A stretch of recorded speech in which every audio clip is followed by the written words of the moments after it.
तो hello guys, आज की इस बार वीडियो में हम बीजीएस के एपिसोड 109 को एक्सप्लेन करने वाला हूँ। और अगर आपने पिछले बार एपिसोड नहीं देखे तो जाकर के जरूर से देख लेना है, मिलिंग वीडियो की डिस्क्रिप्शन में दे दिया हो। तो चलिए बिना कोई बकवास किए बढ़ते हैं हम वीडियो की तरफ। और जैसा कि मैंने पिछले एपिसोड में देखा था कि सावियन अपनी बॉडी में से टियानोथनी की स्पिरिट की पोर्शन को अपनी बॉडी में से रिमूव करने की कोशिश कर रहा था, लेकिन सावियन अपनी पूरी कोशिश करने के बाद भी टियानोथनी की उस स्पिरिट की पोर्शन को अपनी बॉडी में से रिमूव नहीं कर पाता। इसलिए सावियन अपनी आंखें खोलकर वहां पर से खड़ा हो जाता है और इसके साथ ही वो सोचता है कि अभी के लिए ये स्पिरिट का पोर्शन तो मेरे लिए काफी ज्यादा मुश्किल का बहस है, लेकिन मेरे लिए ये इम्पॉसिबल नहीं कि मैं इस स्पिरिट की पोर्शन को अपनी बॉडी से रिमूव ना कर सकूं। और इसके साथ ही सावियन अपने मास्टर यालो की स्टोरेजिंग को थोड़ा बहुत करता है और अपनी स्पेशल स्टेन को उस स्टोरेजिंग में डाल देता है। और जैसे ही सावियन की स्पेशल स्टेन मास्टर यालो की स्टोरेजिंग में जाती है तो हम देखते हैं वहाँ पर बहुत सारे मेडिसिनल फार्मूलास को, जो कि एक जगह पर शेल्फ में बड़े अरेंज करके रखे हुए थे। और ये सारी चीजें मास्टर यालो की पूरी जिंदगी की जमा पूंजी थी और ये सारे के सारे ट्रेजर मास्टर यालो ने सावियन के लिए छोड़ा हुआ था। और अगर देखा जाए तो मास्टर यालो की ये सारे ट्रेजर एक तरह से उनकी बोन सिलिंग फिल्म से भी ज्यादा कीमती था, क्योंकि अगर ये सारे मेडिसिनल फार्मूलास ना होते तो सावियन की एल्केमिस्ट की जर्नी बहुत ही स्लो होती। और सावियन अभी जो कि आज के टाइम में टायर लेवल 7 का एल्केमिस्ट पर बैठा है, वो अभी के लिए कोई टायर लेवल 3, 4 या 5 का एल्केमिस्ट होता। अब इसके साथ ही सावियन थोड़ी देर वहाँ पर उस फार्मूलास को ढूंढने के बाद अपनी आंखें खोल लेता है। और अभी के लिए सावियन बहुत ही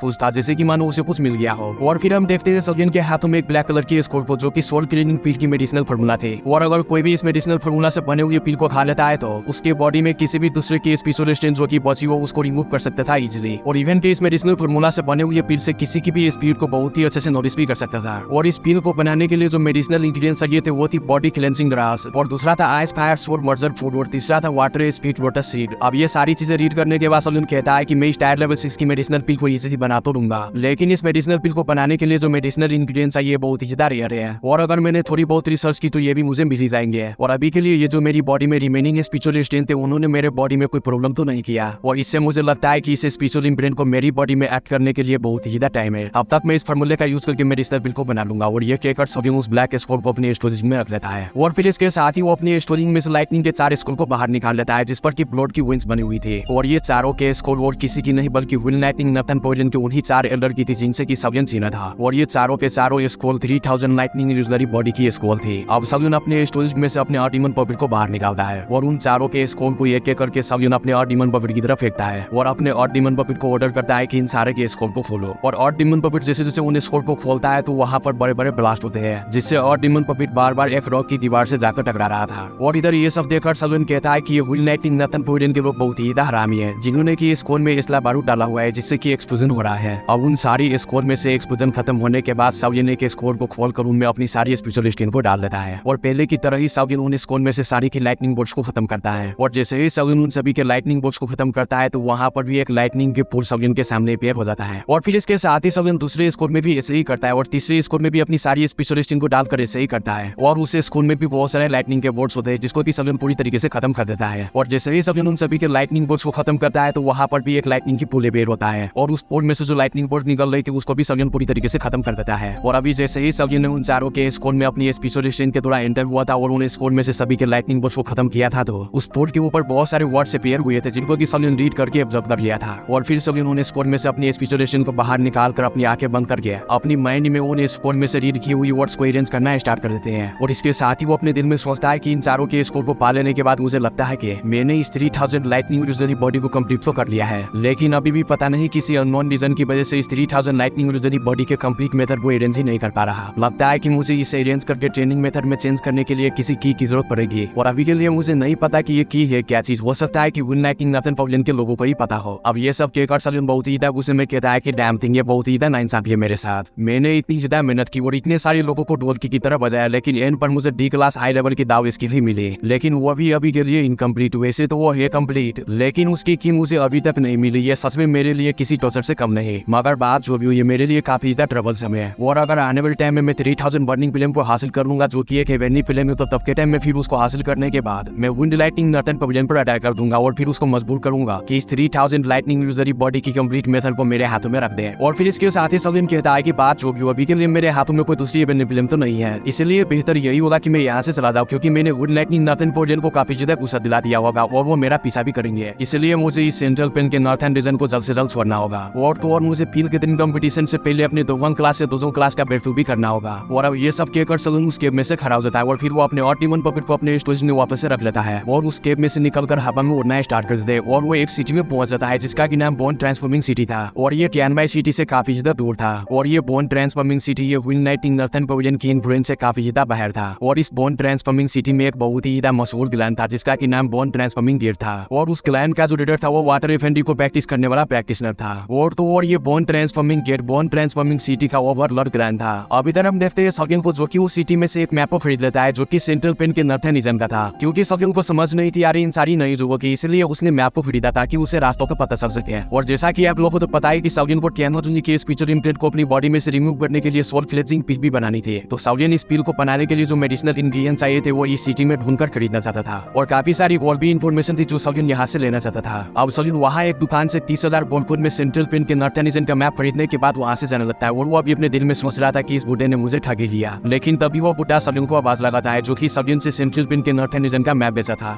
जिस पर सगिन उस बुढ़े की आवाज को सुनकर उसके पास आ जाता है और उस बुढ़े की बातों को सुनने लगता है जो कि सगिन से कह रहा था कि लिटिल ब्रदर आप मुझे यहाँ के नहीं लग रहे हो, क्या आपने यहाँ पर कभी हेवनली माउंटेन ब्लडपुल का नाम सुना है जो कि हेवन आई माउंटेन रेंज में है। अब सगिन ये नाम सुनने के बाद काफी ज्यादा हैरान हो जाता है क्योंकि उसने ये नाम पहले भी कहीं सुन रखा था लेकिन उसने ये जगह नहीं थी देखी है। अब इधर वो बुढ़ा सगिन की एक्सप्रेशन देखने के बाद उसे कहता है कि लिटिल ब्रदर क्या तुमने इसका नाम पहले कभी नहीं था सुना, जिस पर सगिन उस बुढ़े से कहता है कि अभी अभी मैं यहाँ पर आया हूँ, मुझे यहाँ के जगहों के बारे में इतना नहीं पता। लेकिन सगिन ने ये नाम तो सुन रखा था इसलिए वो उस बुढ़े से और इन्फॉर्मेशन निकलवाने के लिए उसकी तरफ बोल्डन पॉइंट्स का एक और थैला बढ़ा देता है, जिस पर वो बुढ़ा सगिन को सब कुछ बताने लगता है। ये हेवनली माउंटेन ब्लडपुल ये हेवन आई माउंटेन रेंज में है जो कि काफी ज्यादा फेमस है और इसके बारे में सेंट्रल पेन में बहुत ही कम लोग हैं जो कि जानते हैं। और मैंने सुना है हर 3 साल बाद उस माउंटेन रेंज में एक वोल्केनो फटता है जिससे वहाँ पर एक हेवनली माउंटेन ब्लडपुल बन जाता है और वो हेवनली माउंटेन ब्लडपुल तकरीबन 5 दिनों के लिए ही रहता है, उसके बाद वो वहाँ से गायब हो जाता है। जिसके साथ ही सगिन उस बुढ़े से पूछता है कि आखिर इस ब्लडपुल का फायदा क्या है और इसका क्या मकसद है, जिस पर वो बुढ़ा सगिन को बताता है कि मैंने ये भी सुना है कि अगर कोई भी एक्सपर्ट जो कि 2 क्लास के पीक पर हो और अगर वो अपना ब्रेक थ्रू करना चाहे तो वो उस माउंटेन रेंज के उस ब्लडपुल में चला जाए और जब वो वहाँ पर जाएगा तो वो उस ब्लडपुल में ट्रेनिंग करके बहुत ही इजीली 2 क्लास का ब्रेक थ्रू कर लेगा। और अगर उस पुल में कोई 2 क्लास का एक्सपर्ट ट्रेनिंग करने के लिए जाएगा तो वो पुल उसकी फिजिकल स्ट्रेंथ को बहुत ही ज्यादा बढ़ा देगा और इवन की उसकी दाव की स्ट्रेंथ भी बहुत ही ज्यादा बढ़ जाएगी वहाँ पर ट्रेनिंग करने से। और अगर देखा जाए तो ये ब्लडपुल हर तरह से ह्यूमन बॉडी को अच्छे से इफेक्ट करता है और बहुत ही ज्यादा यूजफुल होता है और बहुत सारे लोग जो कि सेंट्रल पेन के नॉर्थर्न रीजन से और यहाँ से बाहर से वो भी यहाँ पर आते हैं उस ब्लडपुल में ट्रेनिंग करने के लिए। और लिटिल ब्रदर अगर आप भी वहाँ उस माउंटेन रेंज में जाना चाहते हैं तो आपके लिए उस जगह का मेरे पास एक मैप भी है और उस मैप का कीमत सिर्फ और सिर्फ 50,000 गोल्ड कॉइन है और मेरे इस मैप की हेल्प से आप उस माउंटेन रेंज के टॉप पर इजीली पहुंच जाएंगे। और ये कहकर वो बुढ़ा हंसने लगता है। और मैं आप लोगों को बता दूं कि ये बुढ़ा बहुत ही ज्यादा हरामी था, इसने सिर्फ अपनी मैप की फ्रेगमेंट को बेचने के लिए सगिन को ये सारी डिटेल बताई ताकि सगिन लालच में आकर उससे ये मैप फ्रेगमेंट खरीद ले। अब इधर हम देखते हैं सगिन को जो कि उस बुढ़े की बात को सुनने के बाद अपना सर खुजाने लग गया था। और अभी के लिए सच तो ये था कि सगिन भी उस बुढ़े की लालच में आ गया था क्योंकि वो भी तो 2 क्लास के 9 स्टार पर था और वो भी 2 क्लास का जल्द से जल्द ब्रेक थ्रू करना चाहता था। अब इसके साथ ही वो बुढ़ा सगिन को कहता है कि वो ब्लडपुल 1 मंथ के बाद रिपेयर होने वाला है। और तो और लिटिल फैन अभी के लिए मैं आपको एक और बात बता दूं कि उस ब्लडपुल पर जो पहले 10 लोग पहुंचेंगे वही वहाँ पर ट्रेनिंग कर सकते हैं। अगर उन 10 लोगों के बाद आप वहाँ पर पहुंचे तो आपको वहाँ पर कोई भी ब्लडपुल नहीं मिलेगा, आपको सिर्फ वहाँ पर वोल्केनो ही मिलेगा जो कि आपके लिए जरा सा भी फायदेमंद रहे। और उस ब्लडपुल को फिर से वहाँ पर रिपेयर होने के लिए पूरे 3 साल का ही वेट करना होगा। अब ये बात सुनने के बाद सगिन काफी ज्यादा हैरान होता है और वो एक स्माइल के साथ सोचता है कि अब तो मुझे वहाँ पर जल्द से जल्द जाना होगा वरना ये ना हो कि वहाँ पर मैं पहले 10 बंदे के बाद पहुंचूं और मेरे लिए वहाँ पर कुछ बचे ही ना और फिर मुझे 3 साल के लिए वेट करना हो, ये तो मैं नहीं करने वाला, इसलिए मुझे वहाँ पर जल्द से जल्द जाना होगा। और इधर वो बुढ़ा जो कि बड़ा हरामी तो वो सगिन की फेस सिचुएशन को देखकर दिल में बहुत ही ज्यादा खुश हो रहा था और वो सोच रहा था कि अभी मैंने एक और अमीर बंदे को बकरा बना दिया यानी कि उसे ठग दिया। और इधर सगिन जो कि बेचारा उस बुढ़े की सोच से बिल्कुल बेखबर था वो उससे वो मैप फ्रेगमेंट ले लेता है और उसे बदले में 50,000 गोल्ड कॉइन दे देते हैं। अब सगिन उस लूटमार की जगह से निकलने के बाद उस सिटी के मार्केट प्लेस में इधर उधर घूमने लगता है और वहाँ से बहुत सारे मेडिसिनल इंग्रेडिएंट्स को भी खरीदता है और वही सगिन को लोगों से भी पता चलता है हेवनली माउंटेन ब्लडपुल के बारे में, जिसे सुनकर सगिन कहता है कि लगता है कि उस बुढ़े ने मुझे धोखा नहीं दिया, उसने जो मैप फ्रेगमेंट मुझे दिया वो बिल्कुल ठीक दिया। और वहाँ पर बहुत सारे लोग इकट्ठे हुए थे जो कि उस ब्लडपुल में जाने के लिए तैयार थे,